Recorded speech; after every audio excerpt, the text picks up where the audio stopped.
بسم الله الرحمن الرحیم. چارت هم لکه څنګه چې موږ تاسو سمارټ آرټ ویلې چې ګرافیکل شکل دی ادارې یا د معلوماتو چارت چې د صرف د معلوماتو ګرافیکل شکل کله چې یو معلومات په ګرافیکل شکل کې جوړ شي د ګرافیکل پریزنټیشن اف ډیټا از کالډ چارت. کله چې یو معلومات په ګرافیکل شکل کې جوړ شي هغه ګرافیکل شکل ته موږ تاسو څه وایي چارت. ولې معلومات په ګرافیکل شکل کې جوړو ترڅو واضح ښکاره شي ډېر ساده سړی یو څوک پرې پوه شي یعنې کله چې موږ یو معلومات چاته پرزنټ کوو مثلا د یو ادارې بودیجه وي د یو ادارې مصارف وي کلنی راپور تاسې وړاندې کوئ خلک درته ناستې ورته تشریح کوئ که نه نو دغه معلومات که چېرته موږ په چارټ کې په ګراف شکل کې ولرو نو هغوی به هم ډېر ښه اسانه پوه شي او موږ ته به هم اسانه وي تر څو هغوی ښه اسانه پوه کړی شو. نو کله چې موږ یو معلومات په ګرافیکل شکل کې جوړ کړو هغه شکل ته موږ تاسې چارټ وایو. او که یو اداره د یو ادارې ګرافیکل شکل جوړ کړو هغه ته بیا موږ سمارټ آرټ یا ارګنایزیشن چارټ وایو. نو کله که یو معلومات ګرافیکل جوړو مثلا زه دغه ځای کې یو چارټ غواړم چې جوړ کړم نو چارټ په کلیک کوم. چارټس په کلیک کو دې کې موږ سره د چارټ مختلف ټایپس دي وګوره ټول اقسام دي چې سره کوم چارټ غواړئ چې جوړ کړئ خو زیات چې خلک استعمالوي دغه یو استعمالوي او په دې کې تقریبا ټول آپشنونه کار هم کوي. نو زه به دا درته جوړ کړم تاسو به دا نور کوئ. پوه نه شو نو کله چې موږ چارټ جوړو چارټ چې کلیک کوو ګوره دلته موږ سره د چارټ اقسام راځي چې کوم ټایپ غواړئ. دا اقسام به مو شاید په بعضې راپورو بعضې ځایو کې ډېر لیدلي وي که نه نو فعلا به زه دغه کالم نه یو دانه انتخاب کړم ځکه چې زیات استعمال هم دغه یو ده او دا د چارټ ټول آپشنونه هم همدې کې کار کوي. نو همدا یو به کلیک کوو اوکې به نو چې کله دا اوکې کوو موږ ته دا دوه شیان راځي یو دغه ګرافیکل شکل راځي او یو دغه شیټ راځي. په دې کې به معلومات لیکو دغه ځای کې به ګراف راته جوړي بیا چې کله موږ تغیرات هم راولو دې کې به تغیرات راولو دلته وخت تغییر خپله راځي. مثلا زه د یو ادارې مثلا د یو مکتب یا د انسټیټیوټ د بعضو شاګردانو نه ما امتحان اخیستی زه دلته ګراف جوړوم. مثلا یو څو شاګردان دي چې علي ولی احمد خان لاندې چار څونه زیاته وي لیکلی شي. اوس ګوره دلته چې زه دا نومونه ور اچوم لکه علي ولی احمد وینې دلته نومونه خپله راځي. مثلا د یو څو پروګرامونو امتحان یې ورکړی وینډوز ورډ او اکسل دغه ته که نور هر څومره اضافه کوئ اضافه کولی شئ. ګوره دلته دا نومونه راغله وینډوز ورډ اکسل دا ټیبل هر څومره زیات راټولی شئ ځکه چې دا د اکسل غوندې ټیبل ده چې هر څومره وغواړئ ګوره روز پکې زیاتېږي او دې خوا ته چې لاړ شئ کالم پکې زیاتېږي یعنې چې هر څومره ډېر معلومات ولرئ ته کولی شئ چې ګراف شکل یې جوړ کړي. مثلا علي چې دا په ورډ کې څو نمرې اخیستې دلته یو نمرې ورکوم چې دونه اخیستې دونه اخیستې ده مثلا دومره نمرې اخیستې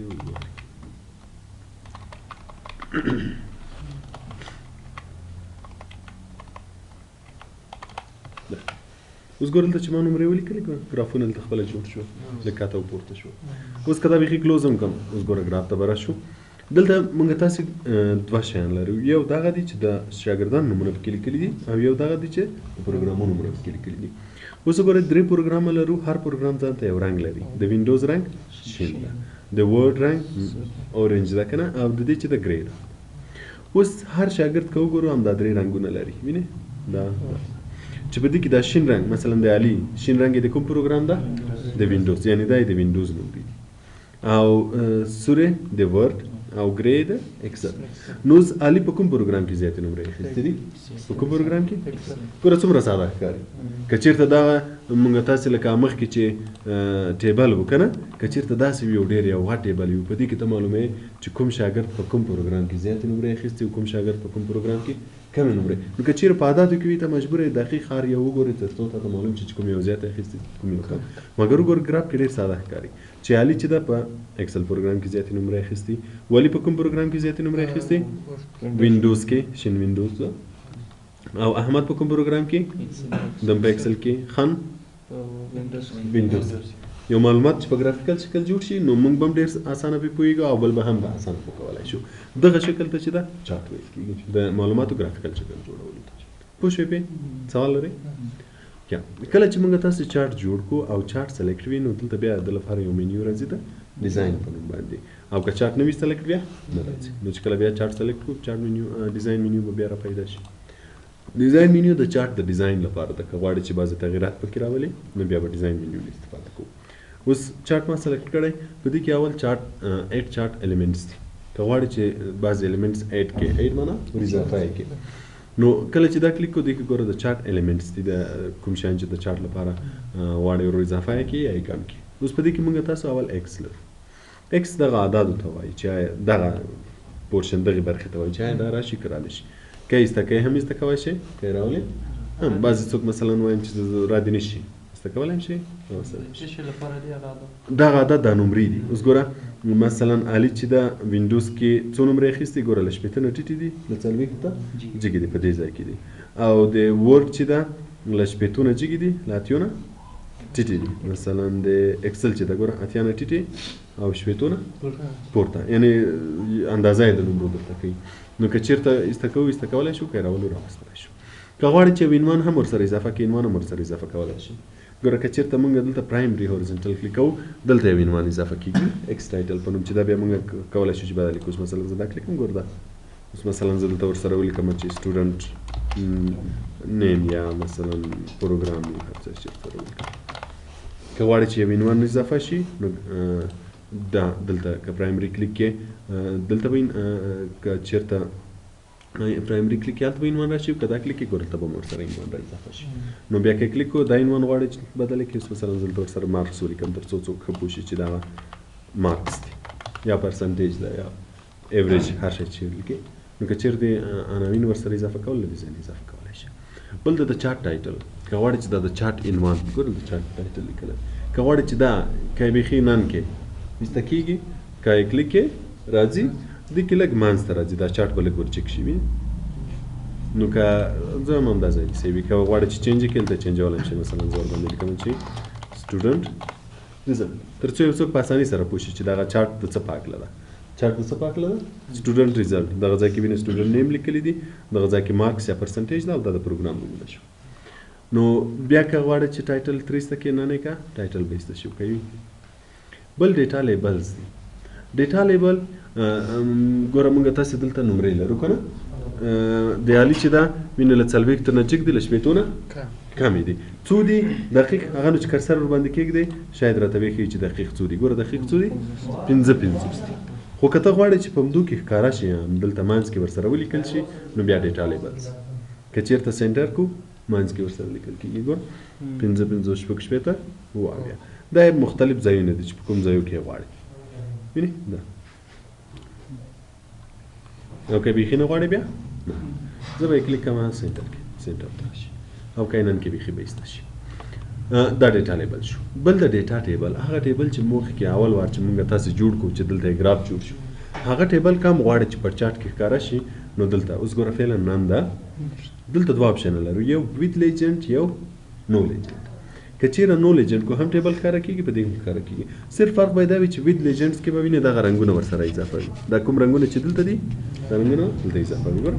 دغه رنګونه چې دلته دي دا شین سور اکسل دا به وینې دلته ورسره اضافه وي ویت لیجنډس. او که چېرته موږ تاسې ډیټا ټیبل کې نو لیجنډ کې کلیک کو بیا به د پروګرامونو نومونه موجود وي خو رنګونه به موجود نه وي هلته به وي. نو دا ډیټا ټیبل شو چې وینې دلته د علي په وینډوز کې 55 دي په ورډ کې شپږ شپېته په اکسل کې اووه اویا هماغه ټیبل دلته هم ښکاره کېږي. نو که یې چېرته نه غواړئ بیا ډیټا ټیبل نه دا ټیبل به بېرته ترې ایسته شي. بل د ایرر بارس بعضې لاینونه ورسره ښکاره کوي. ایرر بارس دا لاینونه وینئ دو ته ایرر بار وایي. که غواړئ چې د پرسنټیج علامې ورسره اضافه شي کولی شئ چې د علامې هم ورسره اضافه کړئ. ګریډ لاینز دغه د چارت لاینونه د شا لاینونه یې وینئ که غواړئ چې دغه ورسره اضافه کړئ یا ورټیکل ورسره ښکاره کړئ. اوس ګوره فعلا چې دا صرف هوریزنټل دی عمودي که دا هم کلیک ایسته کېږي. که ورټیکل ورسره اضافه کوئ که یې زیاتوئ هوریزنټل ګوره هوریزنټل زیات شوي که ورټیکل زیاتوئ نو بیا دا کلیک ورټیکل به هم زیاتې شي. دا یې د شا لاینونه دي که غواړئ چې لاینونه ورسره زیات کړئ. مثلا دا یو به ورسره کلیک وکړو چې لږ زیات شي تر څو موږ ته دقیق معلوم شي چې مثلا د څلوېښتو د شپېتو ترمنځ وي نو دا لاینونه به موږ سره کومک کوي چې د له شپېتو نه څومره راټیټ ده. او بل د پکې لیجنډ چې دغه پروګرامونو نومونو ته وایي یا دغه ځای کې چې هر شی وي دې ته لیجنډ وایي. که چېرې نو لیجنډ کو هغه به له چارت نه ختم شي. او که یې رایټ کې رایټ سایډ ته راځي که یې ټاپ کې سر لیفت کې دې سایډ ته راځي باټم کې لاندې راځي دا موقعیتونه دي چې کوم موقعیت کې لیجنډ غواړي چې راشي او دغه لاینز او اپ ډاون بارز د بعضې چارټو کې کار کوي ټولو کې کار نه کوي بعضې ټایپو کې کار کوي او ټرین لاین که غواړي چې کوم لاین ورسره اضافه کړي مثلا زه یو لاین ورسره اضافه کوم له کوم پروګرام سره مثلا کوم پروګرام سره به اضافه کو د سور چې دا ورډ سره به اضافه کو تر څو موږ ته وښیي چې ګوره دا د ورډ نمرې چې دي په دغه ځای کې کمې دي ورو ورو دې خواته زیاتې شوي نو که کله داسې یو لاین غواړي چې د کوم نمرو یا کوم نفر سره اضافه کړي نو بیا به ټرین لاین استفاده کوئ تر څو راشي او کینن کې هغه به بیرته ختم شي دا الیمنټ شو بل د کویک لیاوټ لیاوټ بیا مینه قواریه شکل کوي که نه دلته بعضې شکلونه دي که غواړي چې له دونه استفاده وکړئ هم یعنی مخکې له دې چې الیمنټس اډ کړئ له دې ځای نه هم کولی شي چې بعضې انتخاب کړي اوس ګوره که دا کلیکم ټیبل بل در سره ښکاره شي هر شی دې ته کویک لیاوټ وایي او بل کلرز که غواړي چې رنګونه یې بدل کړي رنګونه یې بدلولی شي او سټایلز دا یې ټول سټایلز دي له دې ځای نه نور سټایل هم شته که هر سټایل غواړئ چې ورکړي سټایل نه ورکولی شي هر سټایل چې کلیک کوئ بل پکې سویچ رو کالم او سلیکټ ډیټا سلیکټ ډیټا که غواړئ چې په ډیټا کې تغیرات راولي مثلا زه دغه د علي ولی او احمد نومونه چې دلته لیکلي دلته یې راولم او دا نومونه هلته راولم نو بیا به موږ تاسو سلیکټ ډیټا او ایډیټ ډیټا نه استفاده کوو ګوره اول سلیکټ ډیټا ته راځو دلته ګوره د وینډوز ورډ اکسل نومونه دلته دي او د شاګردانو نومونه دلته دي که چېرته زه غواړم چې چینج یې کړم له دې ځای نه کولی شم چې سویچ یې کړم اوس ګوره دلته راغله دلته اوس که زه اوکې کړم دلته به هم چینج شي اوس ګوره د شاګردانو نومونه دلته راغله او د پروګرامونو نومونه دلته اوس ګوره وینډوز څو رنګه لري څلور ځکه چې موږ څو شاګردان لرو څلور شاګردان لرو اوس د علي رنګ دلته څه شی ده شین ده نو په وینډوز کې هم شین رنګ د علي ده په ورډ کې هم شین رنګ د علي ده په اکسل کې هم شین رنګ د علي ده نو علي په کوم پروګرام کې زیاتې نمرې اخیستې دي اکسل کې ګوره شین رنګ زیاته ده په اکسل کې زیاتې نمرې اخیستې سور رنګ دی ولی ده نو ګوره دلته هم دا سور رنګ دی ولی شو چې اته اتیا دي په ورډ کې 55 په اکسل کې 4 نو علي په کوم پروګرام کې زیاتې نمرې اخیستې وینډوز کې نو که چېرته غواړئ چې د دوی ځایونه چینج کړي نو ځایونه یې له سویچ دې ځای نه بیرته سویچ کې بیا هم چینجولی شي بیرته سویچ کې چینجېږي له دې ځای نه یا له هغه ځای نه چې بیرته سویچ کې هغه دې خواته واوړي دا دې خواته واوړي دا یې سویچ شو که چېرته غواړئ چې سره چینج کړي چینجولی شي په هر یو چې واضح پوهېدی هماغه یو کلیک کوي بل ایډیټ ډیټا که غواړئ چې مخکینی ټیبل راشي چې په د اعدادو کې یا نومو کې تغیرات راولي نو ایډیټ ډیټا ایډیټ ډیټا چې دغه ځای کلیک کوئ دلته موږ دوه ایډیټ لرو یو ایډیټ ډیټا چې راسنم دلته هماغه ټیبل راشي اوس که د یو چا نمرې بدلوي مثلا دلته زه علي ته په ورډ کې 9 نوي نمرې ورکوم ګوره دلته به اعلان خپله جګ شوي یا مثلا بل نوم ور اضافه کوم یا پروګرام ور اضافه کوم هر تغیرات چې راولي تغیرات به بیا دلته راولي نو تغیرات چې کله راوستل ایډیټ ډیټا کې به ایډیټ ډیټا کلیک او که چیرې ایډیټ ډیټا ان ایکسل کلیک کوئ بیا دغه ټیبل په ایکسل پروګرام کې خلاصیږي ایکسل پروګرام چې ورډ نه وروسته بیا موږ تاسې ایکسل پروګرام وایي دلته خلاصیږي اوس دلته هم که تغیرات راولئ تغیر به هلته خپله راځي مثلا زه دا ورته اته اتیا کوم دا ورته 4 کوم د علي نو ګوره په خپله تغیرات راغلي وي او که نه وي راغلي بیا به یې ریفرش کوئ تغیرات به اوس راشي ګوره تغیرات راغله 4 اته اتیا نو کوم تغیرات راوستل دلته هم راوستی شئ او په ایکسل کې هم راوستی شئ بعضې وخت چې کله تغیرات نه راځي ریفرش کلیک کوئ تر څو که چېرته ضرورت وي د خپل فعاله کېږي او بل چینج ټایم که غواړئ چې ټایپ یې چینج کړئ چینجولی شي لکه اول کې چې مونږ انتخاب کړی وو کله چې جوړ کړئ وروسته هم ټایپ چینجولی شي مثلا زه دا ټایپ ورته غواړم یا دا ټایپ غواړم هر ټایپ باندې چې واضح پوهېدئ هماغه ټایپ کلیک کړئ مثلا زه دا یو کلیک کوم دا ټایپ راشي خو هر ټایپ کې هر قسم معلومات نشي تشریح کېدلی دغه ټایپ چې ده د له ټولو نه ښه ده ځکه چې دې کې معلومات ډېر زیات تشریح کېدای شي لکه اوس ګوره شاګردانو نومونه هم شول د پروګرام هم شول که چېرې موږ تاسې یو شی غوښتل تشریح کړو یا چارټ جوړ کړو په هغه صورت کې بیا له دغه نه استفاده کوو او دا نور هم همداسې دي خو زیات له دغه یو نه استفاده کېږي کالم دا د چارټ ډیزاین شو بل پکې فارمات منیو د فارمات منیو کې هغه شیان چې موږ تاسې په سمارټ آرټ کې ویلي وه هماغه شیان دلته هم دي مثلا د سټایل یې ورته چینجوي او د فونټ کلر یې ورته بدلوي پوزیشن یې الاینمنټ یې ویټ اون هایټ کوم شیان چې د هغه دلته نو دوباره وخت به نه نیسو هماغه استاذه که دغه پروګرامونه ډېر شي بیا نور رنګونه هم ورسره زیاتېږي هو اوس ګوره یو پروګرام به بل هم اضافه کړو ډیزاین منیو ته به راشو ایډیټ به کلیک کړو یو بل پروګرام به هم ور اضافه کړو اکسس ګوره اکسس ته بل رنګ ورکوو ویني مثلا دلته نمرې ورکوم ګوره اکسس پروګرام کې را اضافه شو اوس ګوره هر شاګرد چې دا ویني اکسس کې به دا رنګ لري پوه شوې کله چې موږ نفر ور اضافه کوو رنګ به هم ورسره اضافه کېږي دلته به هم دا چارټ شو سوال لري چارټ کې یا بل د سکرین شاټ سکرین شاټ که چیرته غواړئ چې د سکرین شاټ واخلئ څه مطلب اوس مثلا زه د یو پروګرام نوټ دلته لیکم مثلا د وینډوز نوټ لیکم غواړم چې دغه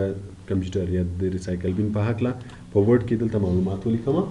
او دغه آیکن هم دا شکل هم دلته ورسره راوړم نو په هغه صورت کې به سکرین شاټ نه استفاده کوئ اوس ګوره دلته سکرین کلیپینګ کلیک کړئ کله چې دا کلیک کړئ ګوره هغه منیمایز کېږي او سکرین خیره کېږي اوس که هر ځای تاسو سلیکټ کړئ مثلا زه دغه ځای سلیکټ کړم کلیک خوشی کوم هغه رسم چیرته راځي دلته راځي اوس که معلومات لیکم دلته به معلومات ولیکم یا مثلا د یو بل ځای کلیک کوم بیا دلته کلیک کوم سکرین کلیپینګ کلیک کوم مثلا د دې ټاسک بار پاک لیکم هغه رسم دلته راشي یا مثلا یو بل پروګرام خلاص کړی دی هغه پاک لیکئ مثلا ایکسل پروګرام د ایکسل پروګرام خلاص کو د ایکسل نوٹ غواړئ چې ولیکئ ایکسل هم دا د خلاص کړی ورډ ته راځو ورډ کې به انسرټ مینیو کې سکرین شاټ دا به کلیک کله چې دا کلیک هغه منیمایز کېږي که نه او ګوره سکرین خیره شو کوم ځای شاټ اخلئ مثلا زه د دغه ځای شاټ اخلم دا کلیک او رسم دلته راشي اوس که معلومات په کلیک کې وویل دې شي ته په انسرټ کې سکرین شاټ پوه شوئ تر دې ځایه پورې بس ویل دومره